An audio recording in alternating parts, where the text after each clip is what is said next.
I think it's okay. I mean, if it's okay with you, Kathleen, for people to unmute, as long as you don't have background noise or anything like that happening, and maybe ask questions or. Sure. Yeah, people can ask questions while I'm talking, and there's a few moments that I'll say, so what do you think about that? So, and I guess I'd also be interested in knowing before we start people's connection to this, if they're in your class. Obviously, I know Jean Alvarez is not in your class, and Elizabeth Emery is not in your class, and I'm not. I'm an alumni. Oh, okay. Sarah, where are you coming from? I'm in Spain. I'm in Madrid, but I'm also an alumna of Montclair State. And I recently read a book. It was the Death of Adam, which was a collection of essays by Marilyn Robinson, and one of the essays was about Marguerite de Navarre. And unfortunately, I don't remember a lot. But at least, like, when I saw this come up, I thought, oh, that's interesting. Like, I want to kind of know more, or at least refresh what I did know at one point. And also, Navarra is like in the north of Spain, and I passed through there last summer, so it adds a little bit more context to that. You could go. There's actually, I know people that have actually gone to the monastery where the Heptameron is set, and they've sort of done the pilgrimage along the different sites that are mentioned in the Heptameron. So, it's close to Pamplona, then, no? Yeah, I think so. Okay. Faux and Iraq. Okay. That's amazing. That's great. Mackenzie and Kelvin are the other two. Do you want to introduce yourselves briefly? Hi, I'm Mackenzie. I'm just here. I'm in Professor Alvarez's class, so I'm here for extra credit for that. Great. Yeah, I'm also from Professor Alvarez's class. This is my dad's laptop, but my name's Madeline. Hi, Madeline. Yeah. Hi, Madeline. That's great. Great choice of extra credit activities, says Elizabeth Emery. Yes. Well, my students whom I've required this of are apparently not here. So, unless, no, there's Pamela Snyder. Okay. Greetings. Whoops. Wait until she connects.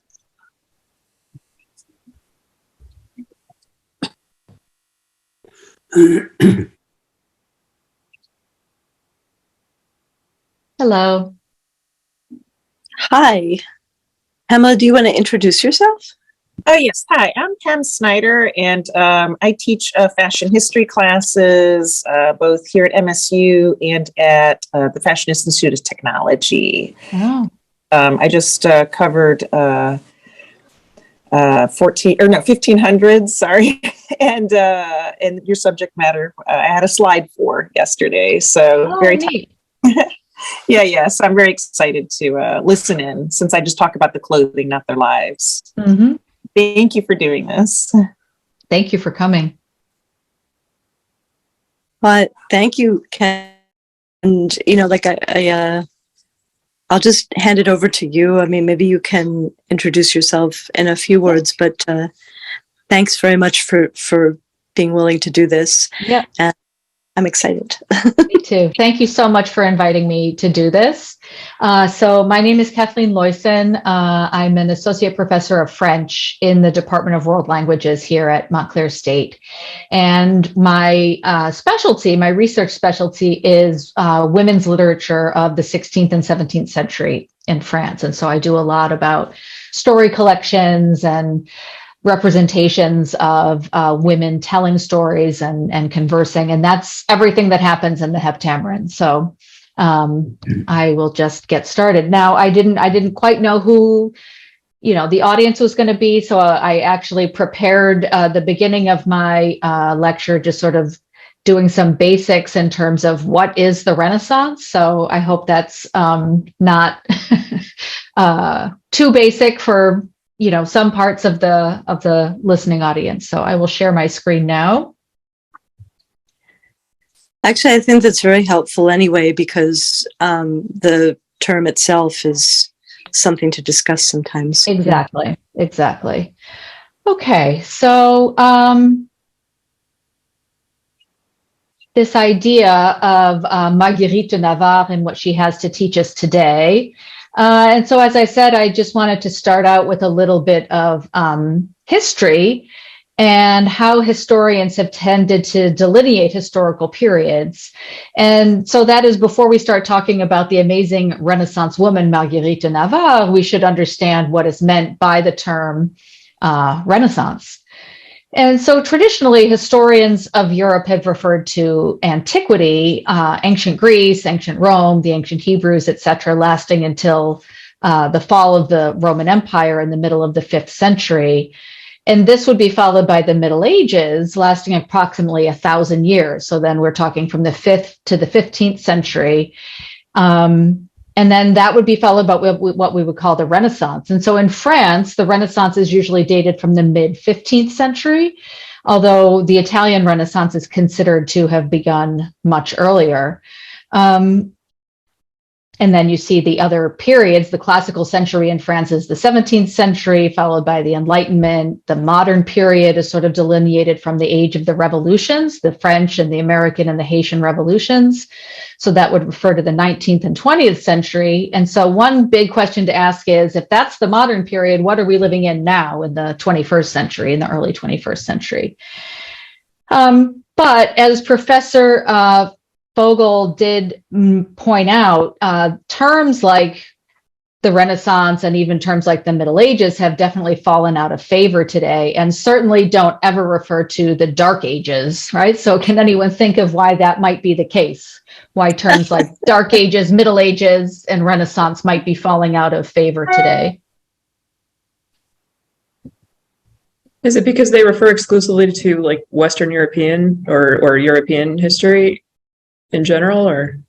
Yeah, I mean, partly, but it's also because it sort of implies, Dark Ages in particular implies that, there was no learning and no culture going on in that sort of 1,000 years between the fall of the Roman Empire and what we now call the Renaissance. But we know now that was not true, right? That there was a continuity in literature and philosophy and art, and and I'm going to talk about that in a little bit. So again, what we call the Middle Ages and the Renaissance, or the early modern period, tends to be the preferred term today. There wasn't any kind of neat break between the Middle Ages and the Renaissance. The people living at the time were not saying to themselves, oh, now we're living in the Renaissance, right? And in fact, neither term was created until the 19th century, when scholars at that time were looking backwards and trying to sort of impose these arbitrary delineations among time periods. They also had this idea that everything is always moving in a positive upward direction, right? That each generation and each century must necessarily be better than the one that preceded it, except for the fact that just about everyone at that time considered that the culture of ancient Greece and Rome, that culture was the epitome of civilization, a lost golden age that we were continually trying to get back to.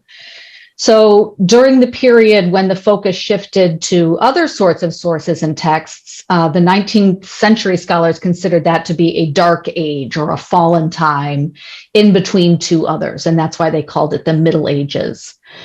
And then in the Renaissance, when certain texts in antiquity were rediscovered and started to be reinterpreted in new ways, they thought of this as a rebirth, right? Which is literally what the term Renaissance, Renaissance, means, right? So it's a rebirth. But there are all sorts of ways in which we can see that culture and civilization, literature, philosophy, art, and architecture, in all the different domains, existed as a continuum with normal highs and lows and ebbs and flows. And of course, there were new discoveries and inventions along the way. But we should also remember, and it's not letting me advance my screen at the moment, that the period that we now call the Middle Ages was the time period of the creation of the first universities in Europe, right? The famous universities which exist to this day. Bologna in 1088 in Italy, Oxford in 1167 in England, and the Sorbonne in France, the University of Paris. And you can see here on your screen the sort of founding document of the University of Paris dating from the year 1200. So this period that we think of as the Dark Ages or the Middle Ages, a time of obscurity and ignorance, was actually the time that the universities were being founded. It was the time when the great cathedrals and why isn't it letting me advance my screen? Okay, so these are some scenes from depicting university life, right, where they were the master in the center of the room around a text, and then the students listening. And I just have a few other images that depict similar scenes of university life in those early days. And this is what the Sorbonne would have looked like in 1550, and a map of it from the time. And this is a contemporary picture. This is what the Sorbonne looks like today. Right, so it was also the time period in which the great castles and cathedrals were being constructed, along with literally hundreds of works of art, right? Sculpture and paintings and tapestries were being created. And I'm just going through some images. Here's some sculpture. This is from the outside of Notre Dame. Illuminated manuscripts.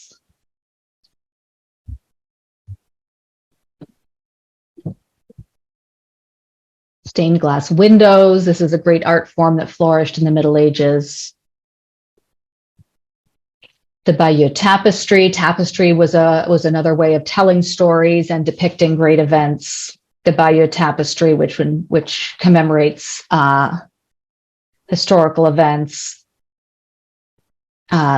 La Dame à la Licorne, the Lady with the Unicorn, is a series of tapestries that you can actually go see at the Cloisters Museum in Upper Manhattan today. And so these sorts of works of art were created along with literally hundreds of literary, philosophical, and theological texts. So those are some characteristics of what we would call the Middle Ages. And so then we could talk about what are some markers between what we call the Middle Ages and the Renaissance or the early modern period. So there were, in fact, several societal and scientific transformations taking place that allow us to sort of look upon the 14th, 15th, and 16th centuries as a time of change, such as, for example, the exploration and colonization of lands up to that point been unknown to Europeans, and this is often referred to as the discovery of the New World. And again, this is a misnomer. Because it was only a discovery and it was only a new world from the perspective of the Europeans and not from the people that had obviously been living there for thousands of years. There were also many scientific and technological discoveries and inventions, such as the printing press and a new understanding of how the solar system was organized with the sun at the center rather than the earth.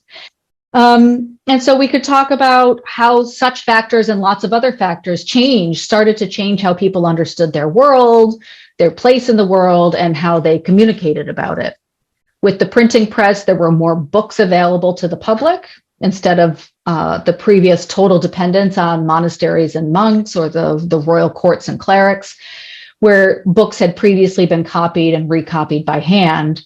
Now, with the printing press, we start to see the emergence of a book market. And for the first time, people could start to purchase individually printed copies of books for not very much money. And there was a new circulation of texts, ancient texts in their original languages, ancient texts in translation in the many vernacular languages of Europe, and also newly written texts. And this led to the more rapid diffusion of new political, philosophical, and religious ideas. And we can see the relevance of this in particular with the Protestant Reformation, which is also dated to this same time period. The Bible, for instance, was for the very first time translated into what we call the vernacular languages, instead of being in Greek and Latin, languages that the uneducated people could not read or decipher, it was starting to be printed in the language of the people or the vernacular languages. And it was being printed in enough copies for individuals to own their own Bible and start to read and interpret it for themselves. And we're going to see how very important this is when we turn our discussion specifically to Marguerite de Navarre. So some of the events that can mark the passage of the Middle Ages to the Renaissance are, as I've mentioned, the invention of the printing press around 1450, and this happened in Germany, and I'm sure everyone's heard of Gutenberg. The first printing press was established in France and Paris in the 1470s. And so we have this whole new mode of communication, facilitating the spread of knowledge more easily and more quickly than before, when the only people who truly had access to books were the clerics and the monks who were copying the manuscripts. Now it was much more practical, much easier, much less expensive to produce multiple copies of the same book, to build up personal libraries, etc. And in some ways, we could compare this time period to some of the transformations that we're living through right now, the digital revolution, where we have the move from the printed book to the digital screen. But then, as now, multiple forms of writing can coexist. Handwritten manuscripts, printed books, and today we've added the digital text. And all of these can coexist alongside, again, an oral culture. Then as now, then there was a lot of oral storytelling.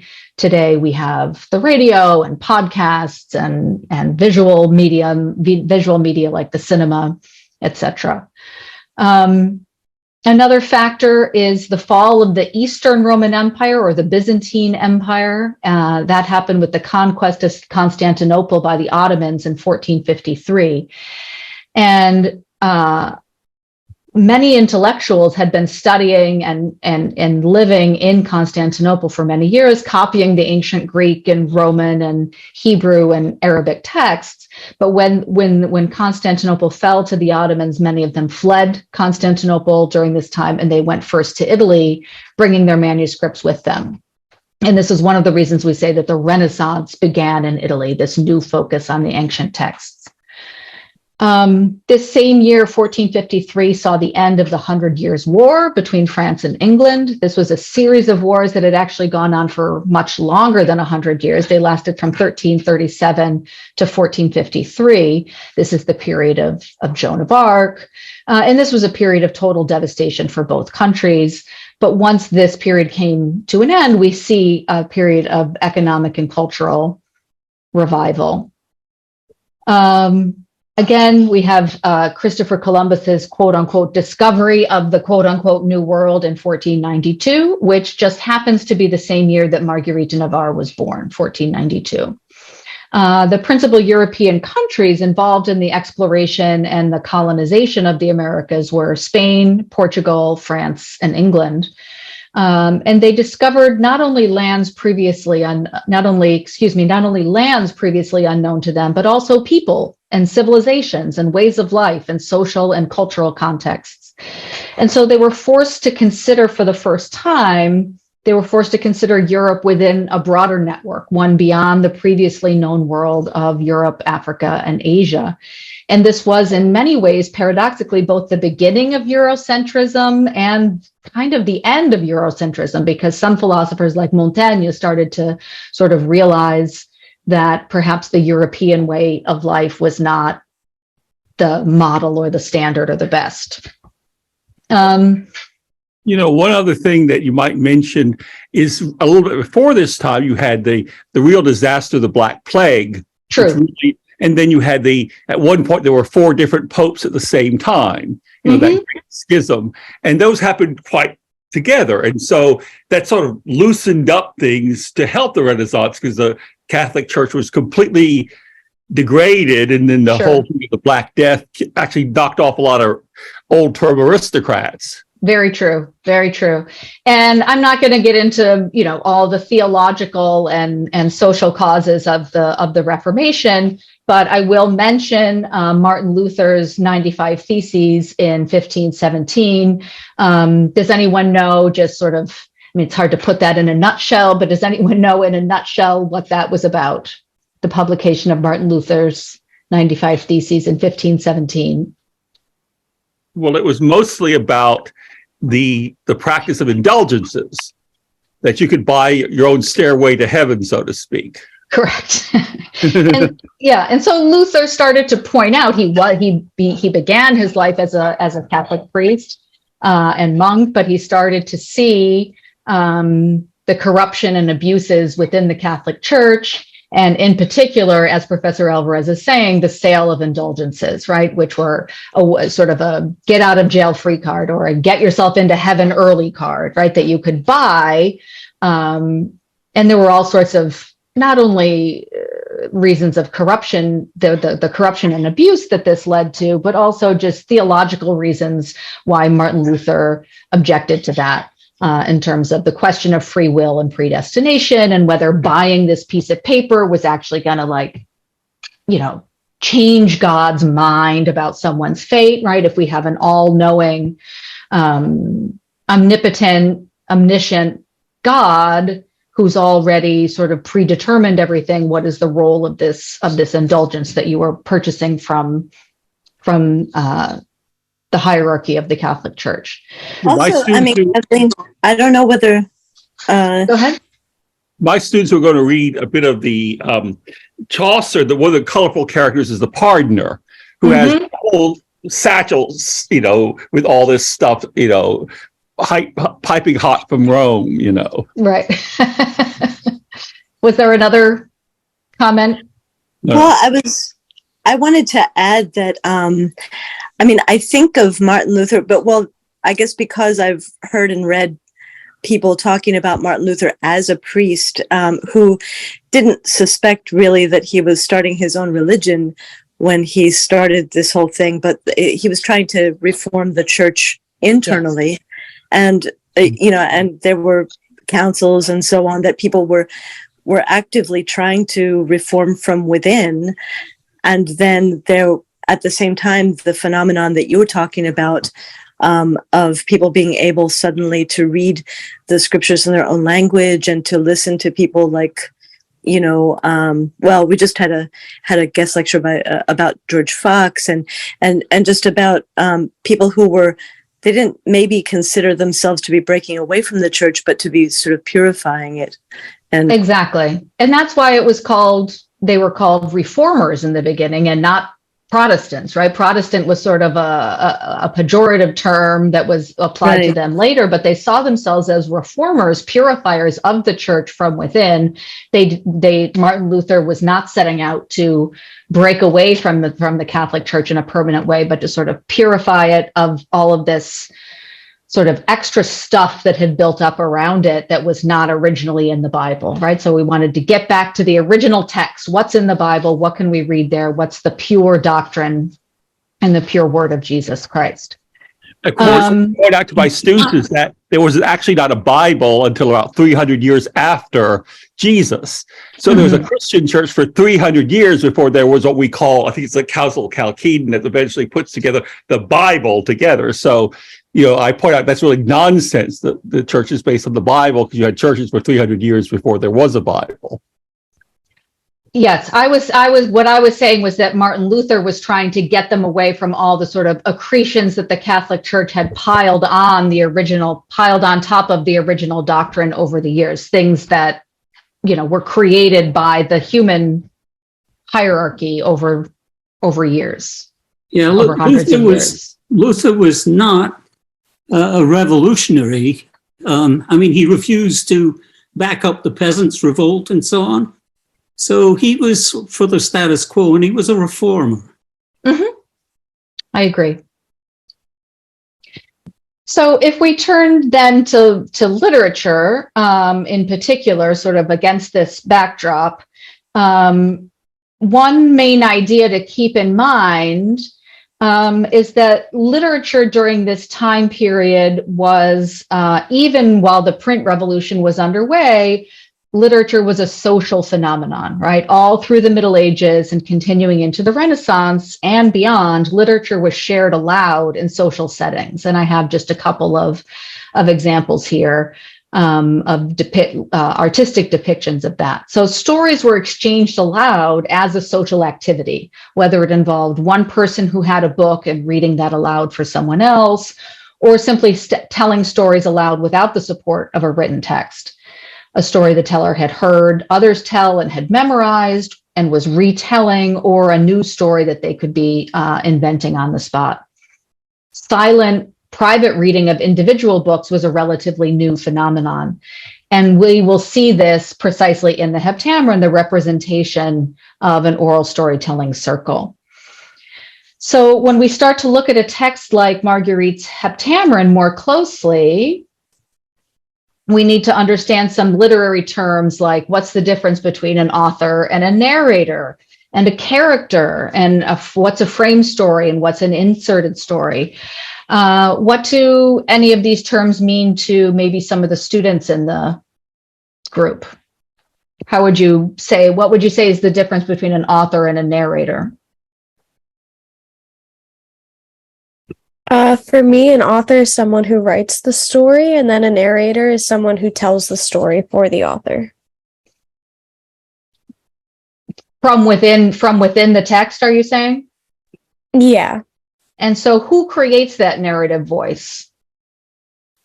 I would say it's a mix of like the words that the narrator is reading and the emotions they're feeling when they read the words that it's written for them. Yeah, so I think that's true. A lot of times what people sometimes confuse, sometimes conflate author and narrator and feel like the voice that they're hearing within the story, telling the story, is the same voice as the author, right? And those are two different sort of voices and two different personas. And that's what I try to get us to focus on, is that an author can create a multiplicity of narrators within his or her story. And that's what we see Marguerite doing in the Heptameron. So then the characters are these invented people within the story, but the narrator is a fictive voice as well, right? All of these are creations of the author. And when we talk about something like a frame story and an inserted story, I'm going to get to that, and we'll share some more examples of what that means. And then the different parts of a story or a narrative, right? We can think about what gets told. The things that get told are what happened, what the characters said, the description of the characters. But who's telling the story from within the story is the narrator, right? That fictive persona who's relaying to the listener or to the reader the series of events, describes the characters, and tells you what they said or what they did. And we're familiar with that from any kind of story. A fairy tale or a novel or even a film is told from some particular narrative point of view. But in Marguerite de Navarre's Heptameron and in other texts, there are what we call several layers or levels of narration. There's one primary narrator who tells the frame story, introduces the main characters, and tells us where this is all happening, the setting. But then each of these characters in the Heptameron then also takes a turn telling a story, right? And they participate in an act of storytelling that we see represented on the page. And then there's another step in the Heptameron, is that they start to converse with each other about the stories that they just told, right? Trying to decide which story offers the best example of the way to live one's life. So the characters in the Heptameron become narrators also in their own turn. They're also conversationalists. And we call that the circle of storytellers, or the circle of conversationalists. And this type of literary structure is called a narrative frame, or a frame story. And perhaps the most famous examples of this are Chaucer's Canterbury Tales that Professor Alvarez was mentioning before, or Giovanni Boccaccio's Decameron. Both of these predate Marguerite de Navarre's Heptameron. So let's break down this word Decameron, first of all. It means we have 10 days, right? Deca, we have 10 days. There are 10 characters in the story. They each tell one story per day, and that gets us to 100 stories. And Marguerite wanted to write the French Decameron, the new Decameron, but we call her collection the Heptameron. In fact, as I said, she did want to write a new Decameron, the French Decameron, to compete with Boccaccio's, to show that the French could compete with the Italians and even outdo the Italians.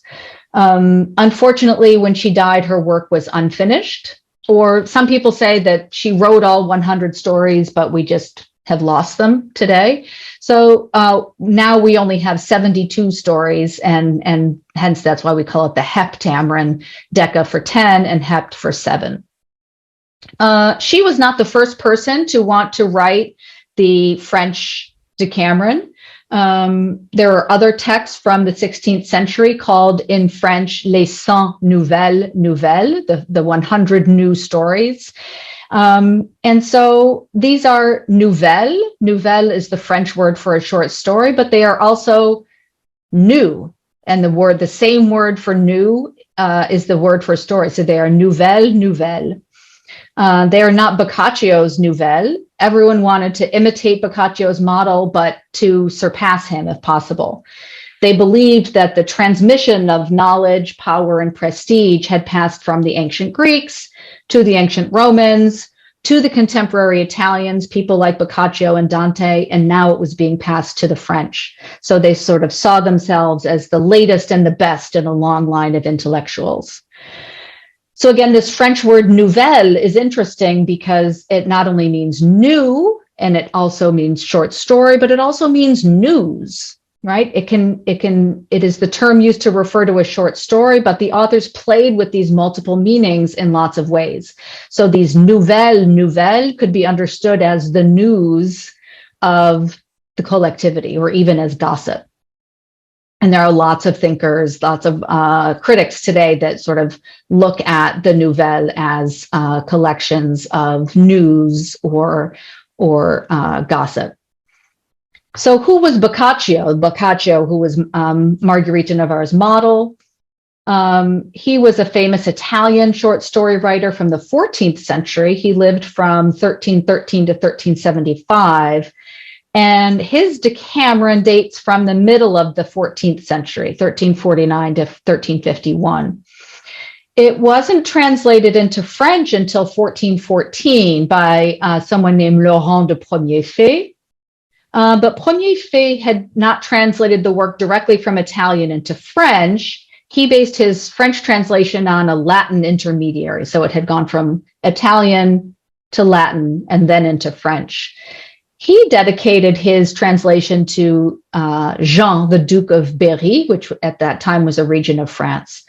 And then more than 100 years later, in 1545, Marguerite de Navarre commissioned a new translation of the work to be done directly from Italian into French, so skipping over that Latin intermediary. And this was completed by another writer and translator named Antoine Le Maçon. So even 200 years after the original composition of the Decameron, it still was being held up as a model to imitate throughout Europe.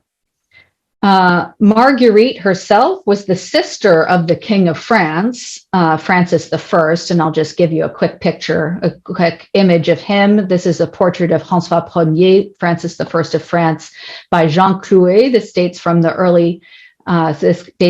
mid-1520s, and this can be seen in the Louvre in Paris.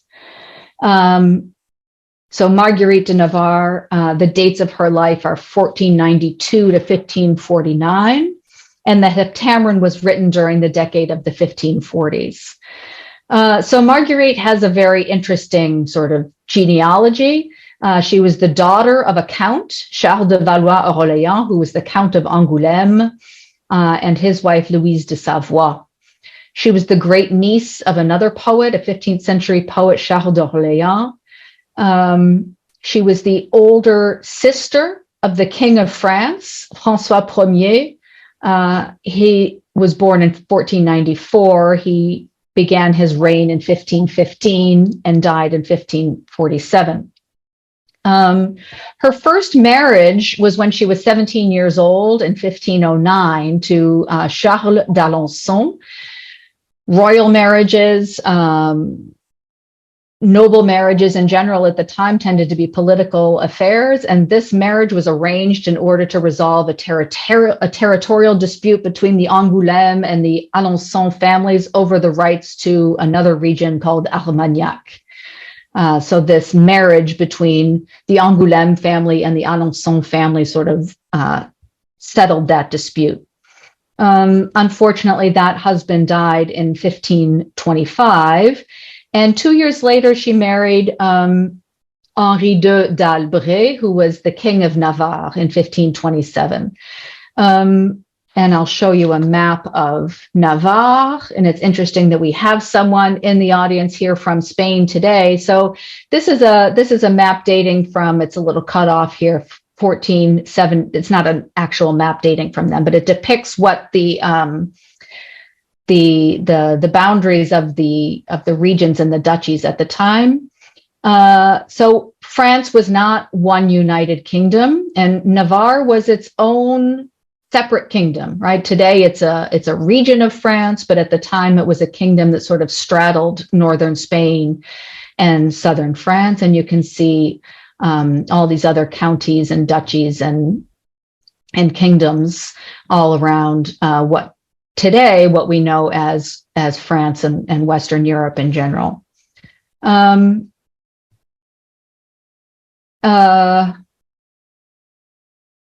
So when Marguerite married Henri d'Albret, who was the king of Navarre, she became the queen of Navarre.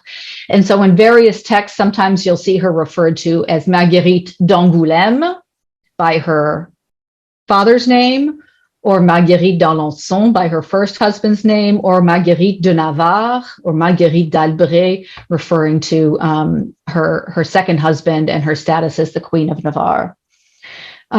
She also was the grandmother of another king, King Henry IV, through her daughter with Henri d'Albret, Jeanne d'Albret. So quite a royal lineage in all directions: daughter, niece, sister, wife, mother, and grandmother.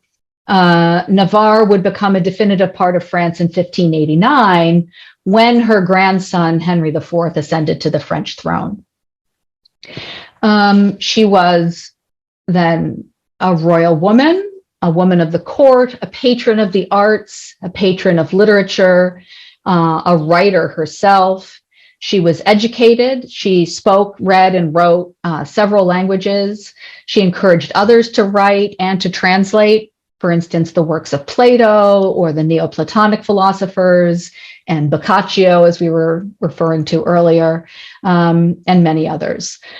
Her political and religious ideas leaned toward the side of the reformers, but as sister of the king, she was unable to ever fully embrace the Protestant cause.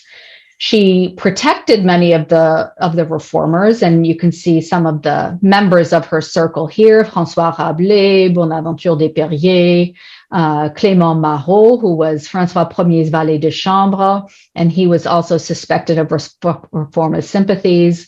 Also in Marguerite's circle was Étienne Dolet, who was a printer and humanist who ended his life burned at the stake for his heretical ideas. So she did have these sort of leanings, but Catholicism was the official religion of France. She was sister to the king, and she officially remained a Catholic for her entire life. But we can discern some of these new reformist ideas in her writings. She did have a great deal of political influence on the leaders around her and played an active role in the cultural and political life of France and of Navarre. Her written work spanned three genres: poetry, theater, and prose, and both in a secular and in a religious vein. And you see just some examples here of each of the categories of her writings. And this is, again, just a small sampling of what she wrote. By far her most famous work. Could you? Yes. Go I'm ahead. sorry. I was just kind of glancing. And did she actually write? What does comédie mean at this time for people? Because it looks like she wrote like a comedy about the nativity. Yeah. So a comedy just meant that it didn't end in a tragedy, that it didn't end in a tragic death, right? There was a happy ending to it. Okay. Like the Divine Thank Comedy. you. Like the Divine Comedy, exactly. The Divine Comedy is not too funny, right? And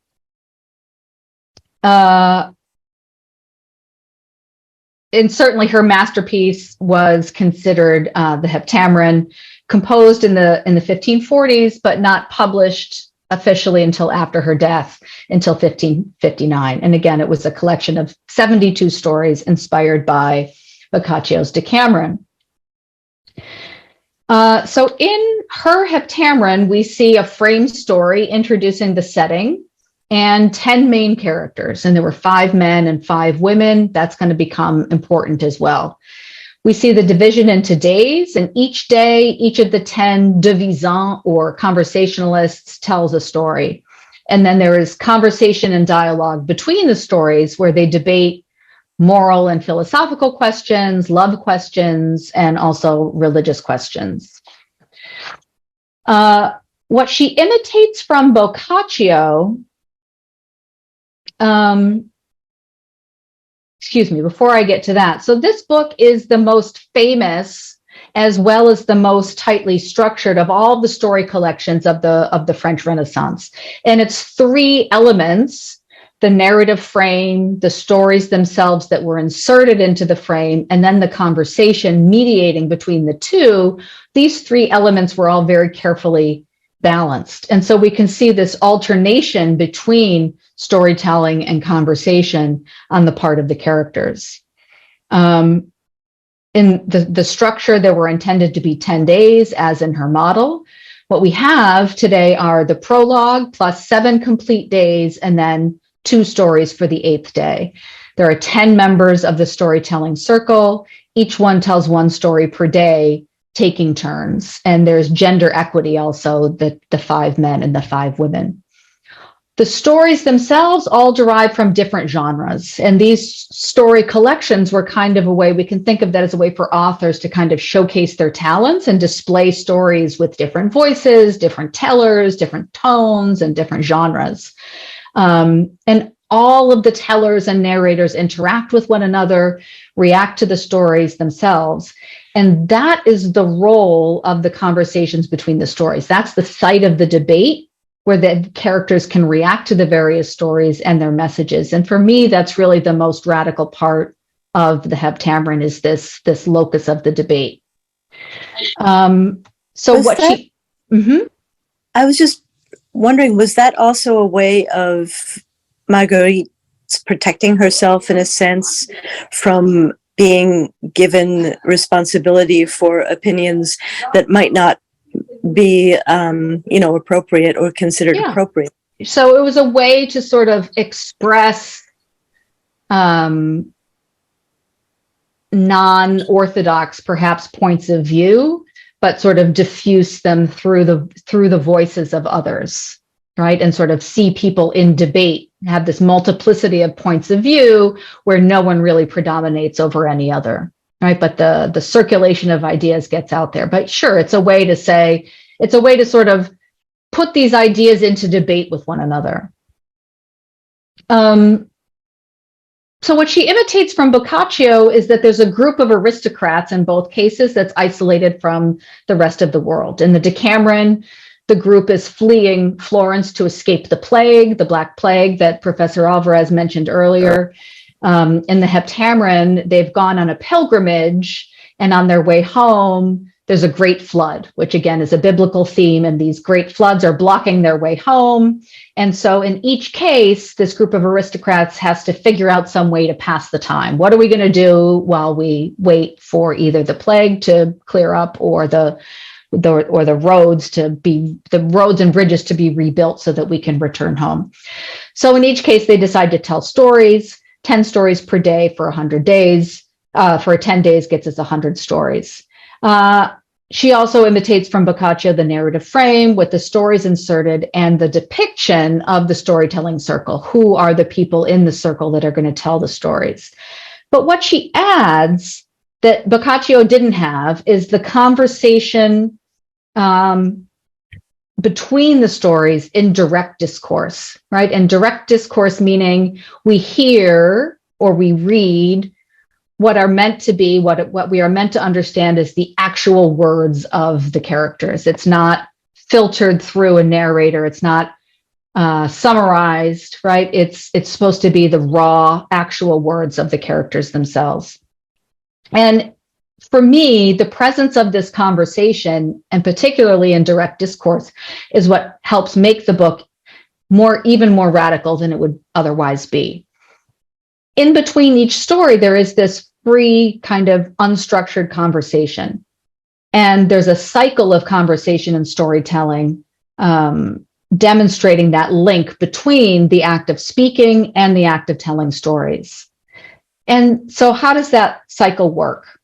The content of the conversations is the behavior and the moral choices of the characters in the stories, and then how to apply those moral messages to their own lives.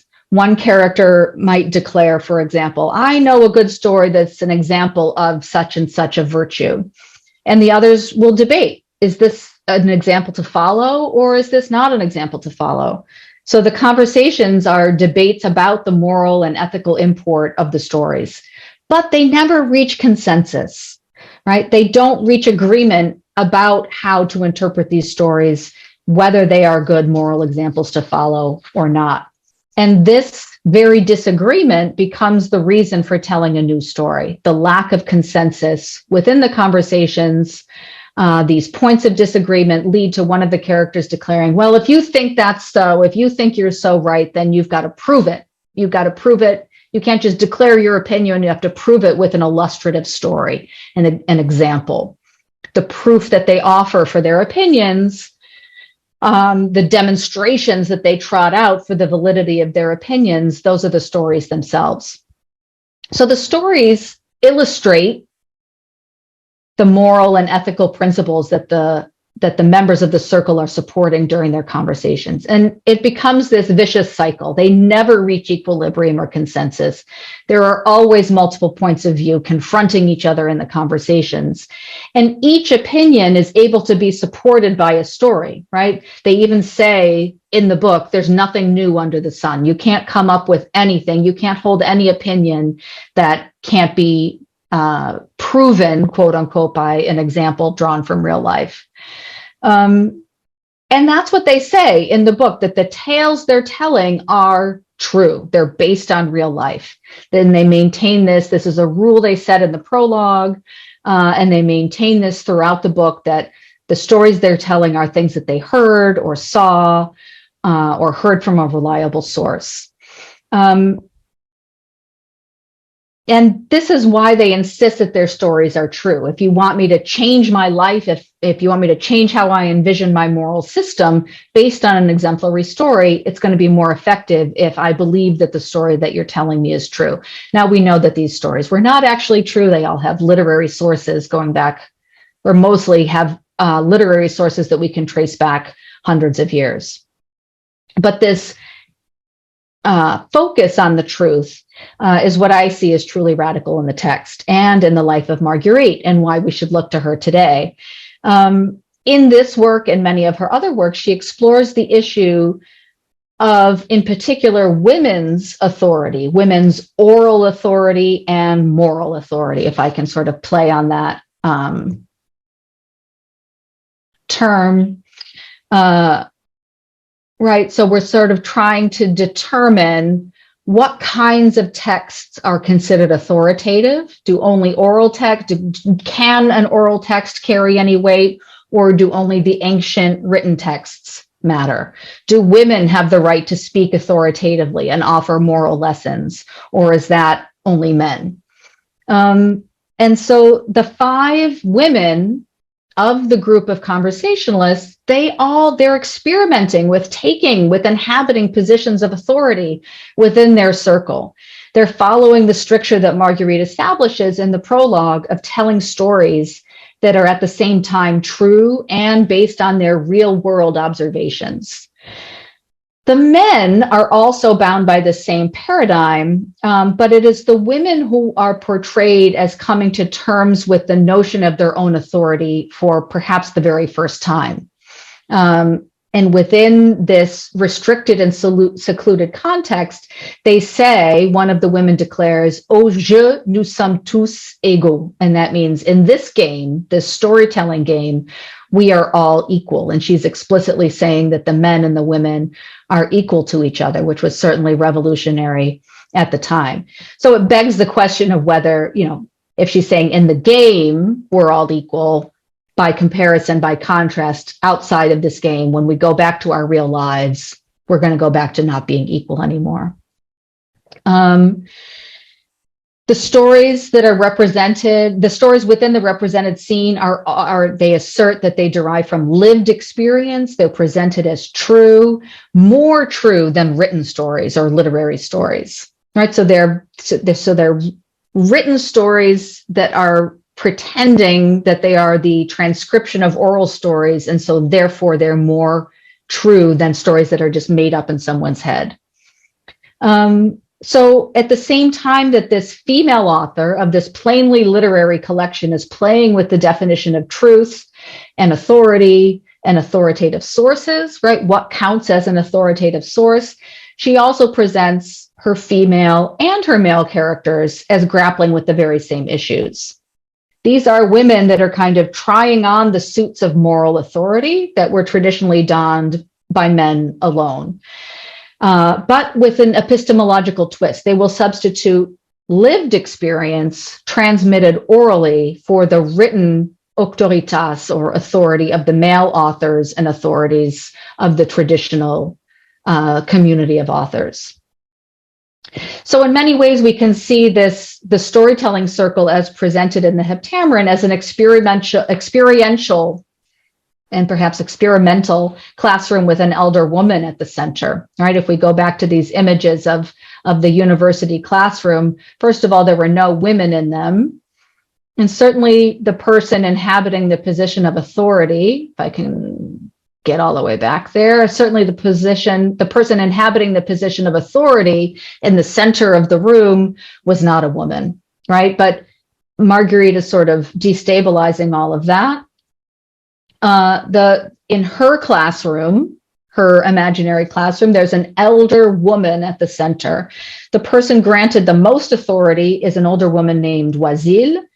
And so I propose an interpretation of Oisille as inhabiting that role of the preacher in the pulpit or the master in the classroom, reading, explicating, sermonizing, leading, and teaching.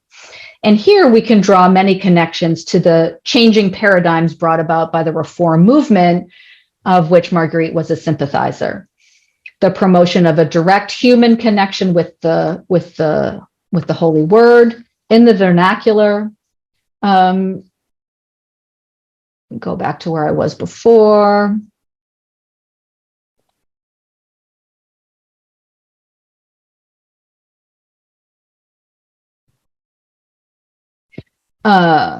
We read in the prologue that each teller agrees to not only tell a story that he saw or heard told by a trustworthy person, but moreover, they will only tell true stories, nulle nouvelle qui ne soit véritable histoire. We see Marguerite placing a strong emphasis on empirical evidence, on direct observation and lived experience. She purports that her exemplary stories will be drawn not from history or the Bible or the classic texts, but from the pages of their daily lives and from the book of the world. So what they are recounting again is nouvelle, and playing on that word nouvelle again is short stories, but also news, right? That which is real, that which is current, the current events, what's happening in their lives. In the work's prologue, they decide that to pass the time, they would sort of divide their days in two. In the mornings, they would read Bible stories, And there, of course, we have the explicit presence of an ancient authoritative text. And in the afternoon, they're going to turn to oral storytelling and debate. So that is where Marguerite places her emphasis on the shifting poles of authority and authoritativeness. So we see Oisille, a woman, reading a Bible in the vernacular in the mornings, right? This is a very reformist activity. And then explaining the Bible in the vernacular, a woman leading the discussion of holy authoritative text out loud. And yet here it's a woman occupying that central teacherly, preacherly role. And then in the afternoons, they're all charged with sharing their lived experiences. Even though we know that in point of fact, Marguerite used literary sources, she nonetheless presents the stories and has her characters present the stories as if they were drawing them from their own life. And there's no book depicted in the afternoons. They're not depicted as reading from a book. They're depicted as telling these stories out loud without the support of a physical book. So when Marguerite's pilgrims in the prologue are confronted with the floods so great that they think it makes them think that God's promise to Noah had been forgotten, right? That he would never flood the earth again. All the French men and women, they're thrust into chaos. They can't find their way. They're washed. Some of them are washed away by the waters. They're separated from one another. They're dispersed everywhere.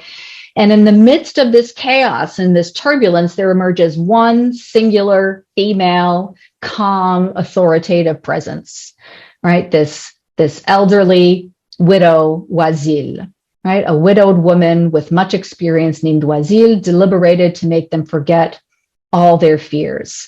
And these are my translations of the original French. There's clear emphasis here on her gender, her age, her experience, her deliberative nature, her fearlessness. She is the one who calmly forges a path to the abbey where they will reside for the next several days. She is set up as the leader of the group. And when they undertake their morning Bible readings, the daily practice that she describes as being her daily practice is a scene of individual private Bible reading, which is something that could not have taken place before the printing press, before the Bible had been translated into the vernacular languages. She has no male intermediary. She has no priestly interpreter. She speaks of taking the holy book into her own hands, right? Je prends la Sainte Écriture et la lis. I take the Holy Scriptures and I read them. And for her, this is the only pathway by which her sins will be forgiven. Par laquelle il promet rémission de tout péché. This is the way God promises forgiveness of all sins. After her daily Bible reading, she tells us she's inspired to take her own personal psalter, right? I take my psalter, and she sings aloud and orally pronounces, Je chante de cœur et prononce de bouche, the good news and the Psalms inspired into the heart of David and the other authors of the Bible, quote unquote, via the agent of the Holy Spirit. After reading the Bible and singing the Psalms, she turns to her leçon, a commented reading and interpretation of the Bible, turning to an interpretive community to facilitate her reflection upon the biblical readings. So in this section of the prologue, what she's describing is an interpretive community with a text at its center. In the storytelling sections, that will not be the case. But she is forging her own pathway. Nowhere in this whole passage, this description of how she conducts her days, does she refer to an external male authority figure to guide her.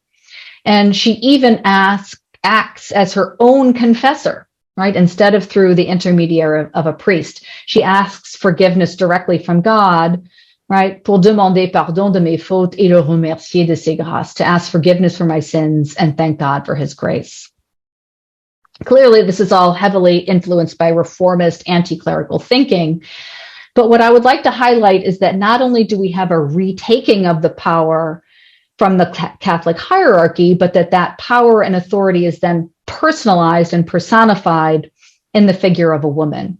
She then recommends this path towards serenity and forgiveness to the other people in her company, demonstrating for them the right way, the pathway to righteousness, and sermonizing for her congregation, pointing to the right path.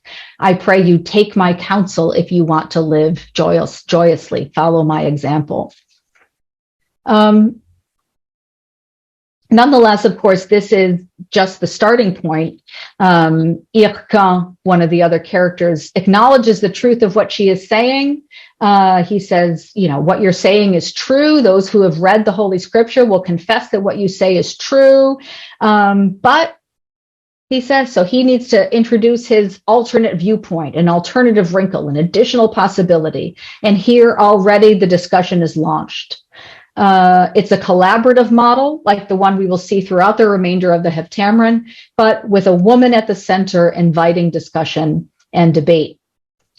And Hircan's objection is that they should not spend all their time on these spiritual activities, right? They're going to need physical ones as well. Il nous faut quelques passe-temps et exercices corporels. We're going to need some kind of corporeal pastime and exercise. And some critics think he was referring to sexual activity.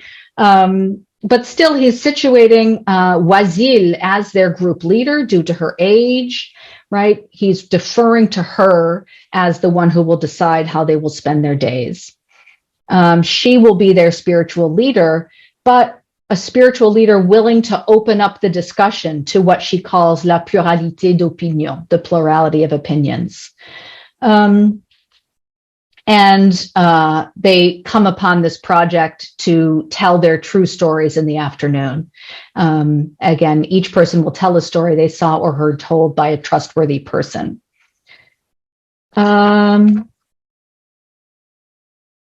One question. Yes. Is that in my class, I'm having them read some of the Romance of the Rose and earlier L'Envol by Marie de France. Especially with the romance where they're trying to lay down the rules or something about amatory love.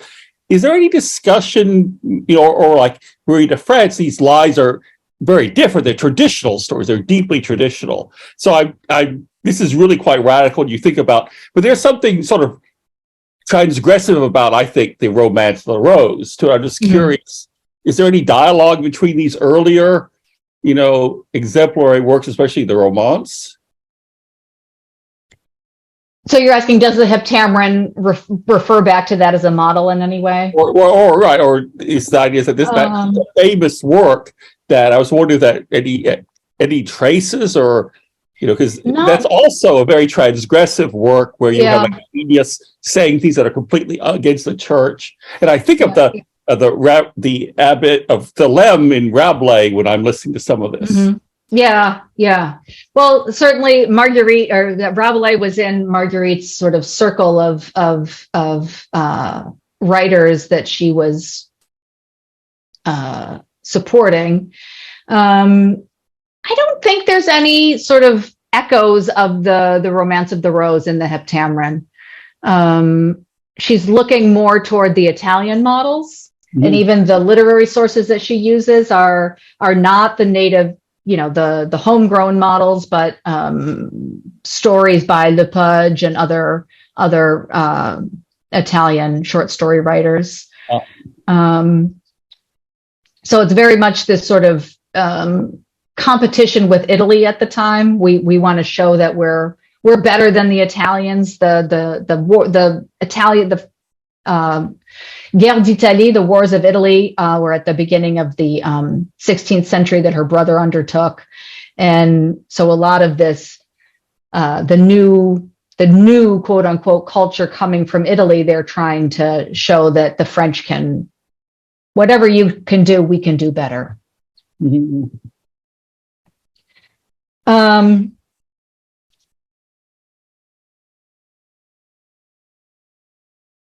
Okay, so I'm finishing up here.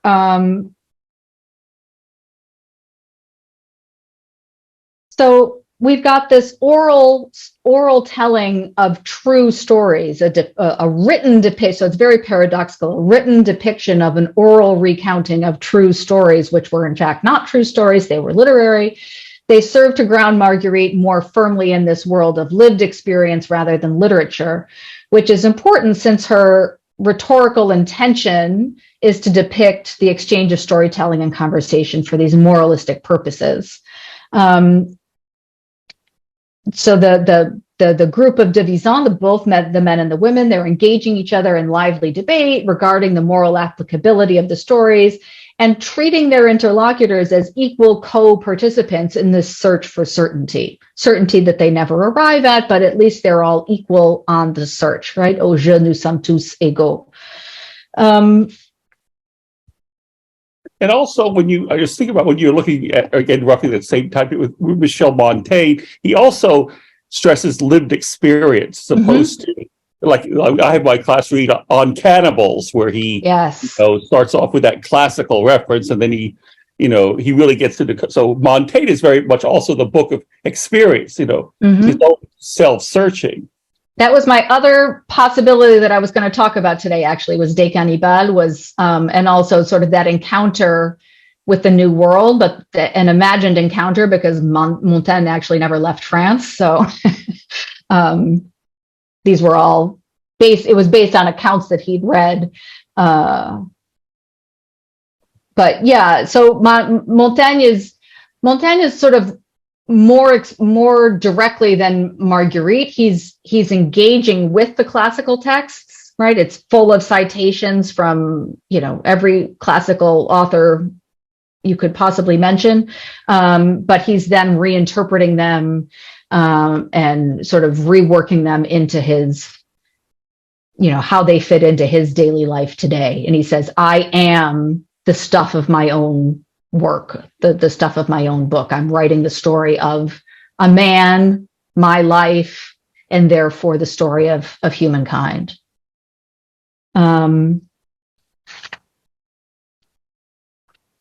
So again, they don't ever reach any definitive truth in their debates over human behavior.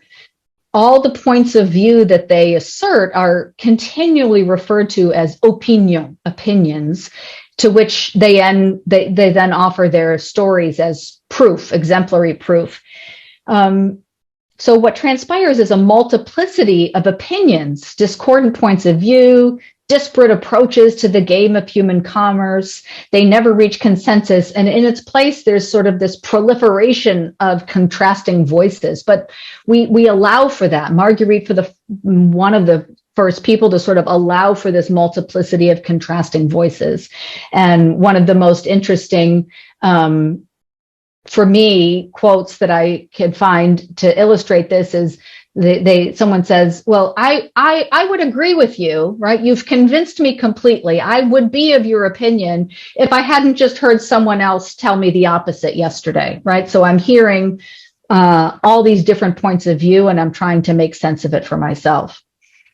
Each person's vision of the truth is met with opposing viewpoints, themselves made up of opinions backed up by examples. And in this way, Marguerite shows that the path to worldly truth is never going to be easy, and this goal may never be attained. It seems that consensus is perhaps not even conceivable here. The question of who is to resolve their debates is left unanswered. As stated in the general prologue, they're all equal in the game, but that means that just because you say something doesn't mean I have to believe you, right? And that's another passage that I've chosen here. So if you know some example that proves your point of view, go ahead and tell it, right? I'm going to cede my place to the next teller, but that doesn't mean that just because you've spoken means that we're obligated to believe you, right? So there's this whole questioning of authority, shifting sites of authority, whom to believe, what tellers to believe, what texts to believe. And just to conclude, I'll cite from Elizabeth Chesney Segura from Marguerite de Navarre's Shifting Gaze, perspectives on gender, class, and politics, she refers to the Heptameron as, quote, an experiment in sexual and social equality. And in this way, no one person's opinion carries any more weight than any other's. And that is illustrated by the passage that I just cited.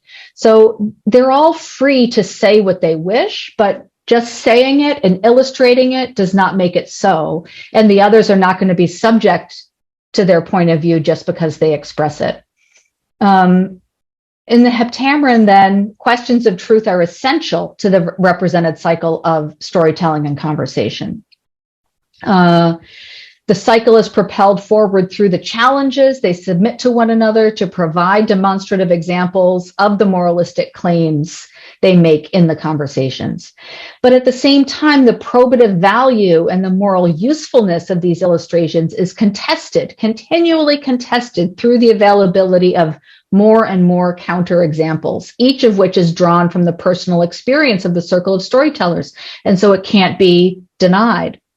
The depicted scene of storytelling and conversation, therefore, enacts this difficult search for moral certainty, and this goal remains elusive at the close of the work.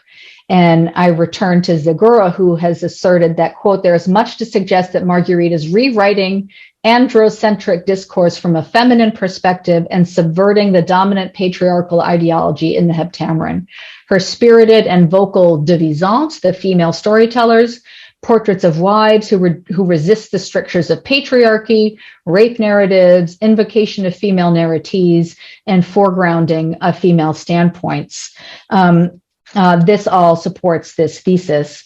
And we didn't even get into sort of the content of some of the stories, but in the stories themselves that are included, there are many depictions of sexual violence. It can make the stories very disturbing to read, but some people believe that Marguerite was actually referring to events in her own personal life and in the lives of the women around her, and sort of it was a way of sort of taking back that power over the narrative, over the story. And Carla Fricero also has construed the Heptameron as, quote, foregrounding feminine authority.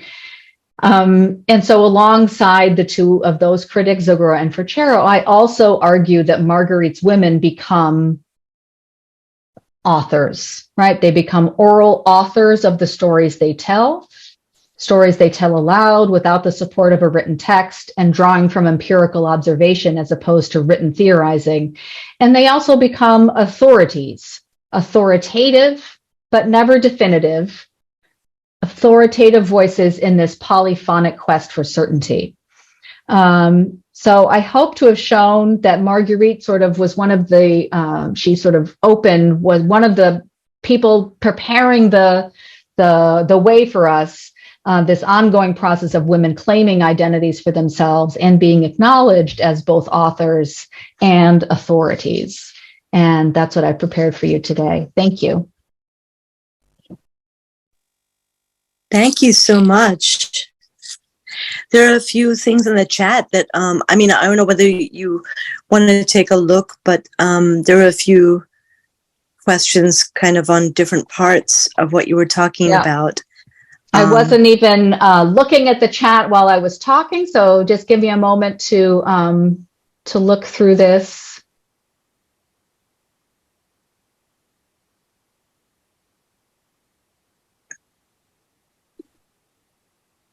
Yes, the bright ages. We should call it the bright ages, never the dark ages. And Martin Luther King, one time, so this is just a funny anecdote. One time I taught a course in which we were discussing Martin Luther throughout the course of the semester. And at the end of the semester, one of my students revealed that he thought I'd been talking about Martin Luther King the whole time. And so now I always say, no, not Martin Luther King, Martin Luther.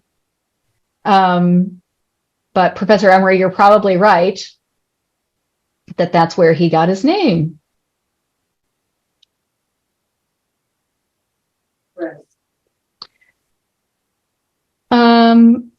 The number 100, I think, just symbolized, so I'm reading through Professor Emery's question about the special fixation with the number 100. I think it just symbolized perfection, right? 10 by 10.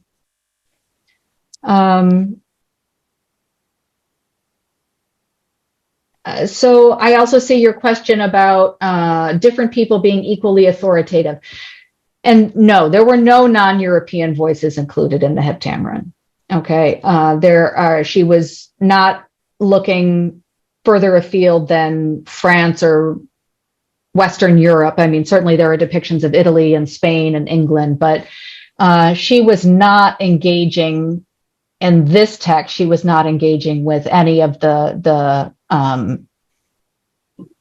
what was referred to as the New World or non-European voices. That is not a factor here, but she's challenging the patriarchy, even if she's not challenging Eurocentrism and white supremacy quite yet. And so I'm looking at Kathleen Francis's question about giving all opinions essentially equal weight.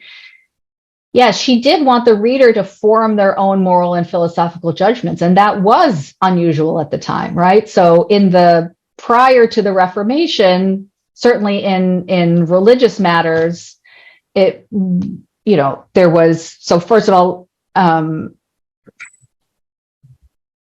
just the way the Catholic hierarchy was set up, there was doctrine, right, that was considered orthodox, and then ideas that were considered heretical, and this idea that you could hold the Bible for yourself, right? That had never happened before the time of Gutenberg and Luther, right? That you could hold the Bible for yourself and that it could be in your own language, right? So for the very first time, there's not a priest up on the altar reading the text in a language you don't understand and then interpreting it for you, right? So you are never getting direct access to the text. And so there's really, certainly in these religious questions, there was much less opportunity. There was no direct access to the word. So that's really what the reformers and the humanists were emphasizing, was this direct access to the original text, whether that was the biblical text or the classical text. What did they actually say? And then I can form my own opinions about it. It's not sort of a free-for-all, anything goes. It's not like, like some, some people say that today we're living in a post-truth era where, my opinion is just as good as your fact, right? I can create my own facts, and all facts are equally valid. It wasn't that. It was just the freedom to actually go back to the original text and read, interpret, and comment for oneself.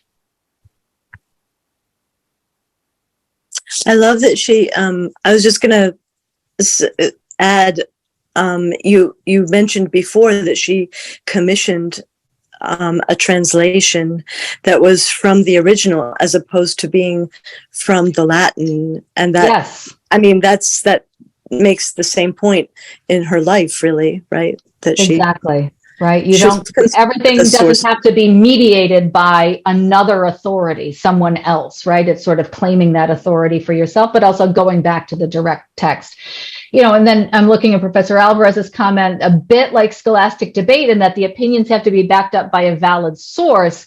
But the shift that's different here is that the valid source is not a biblical citation or a classical citation, but this thing that happened to my friend down the street. Right. So it sort of, again, shifts that authority away from the written, the sort of authoritative book to what I've lived in my life.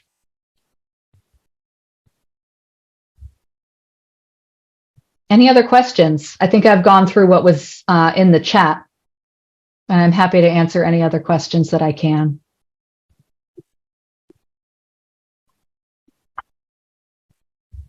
Well, thank you so much for all of this. This is really quite impressive. I've learned a lot, you know. Well, I'm glad. I was afraid I was, you know, telling you something you knew already. I'm sure I did a lot of that too. No. No, this is fantastic. And Yeah, Yeah, thank you Elizabeth so much. says in the comments also, it was great. So much information and fantastic slides. I think so too. Thank you. Thank you. one thing I would ask if you know any, you've heard is that apparently another one of the big story things is Renaud the Fox. That's much earlier. Yeah. Mhm. That's much earlier. I didn't know what because it's also a lot of these tales of strangeness and things like that. Yeah. That's, Elizabeth will correct me if I'm wrong, but I think that's 13th century.